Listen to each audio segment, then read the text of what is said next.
ঘন অন্ধকার জঙ্গলে দুই যোদ্ধা দাঁড়িয়ে, ধনুকে তীর সাজানো। হঠাৎ এক সাধু এসে বললেন, তোমরা কে? কিন্তু প্রশ্নটা হলো, এই সাধু আসলে কে? শত্রুর চর নাকি ভগবানের ছদ্মবেশ? যেই মুহূর্তে তিনি নিজের রূপ দেখালেন, সেই মুহূর্তে পুরো রামায়ণ বদলে গেল। লঙ্কা জয়, সীতা উদ্ধার, সব কিছুর বীজ এখানেই। রামায়ণের কিষ্কিন্ধাকাণ্ড। সীতাহরণের শোকে রাম লক্ষ্মণ পম্পা নদীর তীরে পৌঁছেছেন।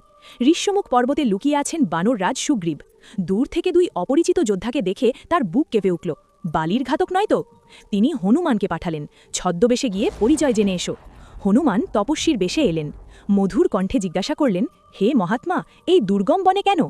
আপনাদের দিব্য রূপ দেখে মনে হয় দেবতা। বলুন, আমি সেবা করি। রাম মুগ্ধ। হনুমানের জ্ঞান, বিনয় ও বাক্যচাতুর্য দেখে লক্ষ্মণকে বললেন, এমন কথা শুধু শাস্ত্রজ্ঞই বলতে পারে।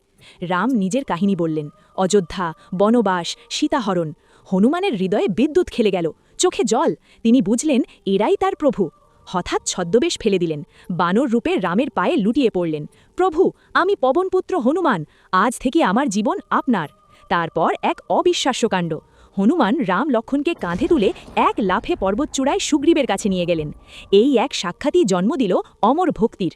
রামের করুণা আর হনুমানের নিঃস্বার্থ ভক্তি, এই মিলনে লুকিয়েছিল লঙ্কা বিজয়ের বীজ। সত্যিকারের ভক্তি কখনো লুকিয়ে থাকে না, সে সরাসরি হৃদয়ে পৌঁছে যায়। জয় শ্রীরাম, জয় হনুমান।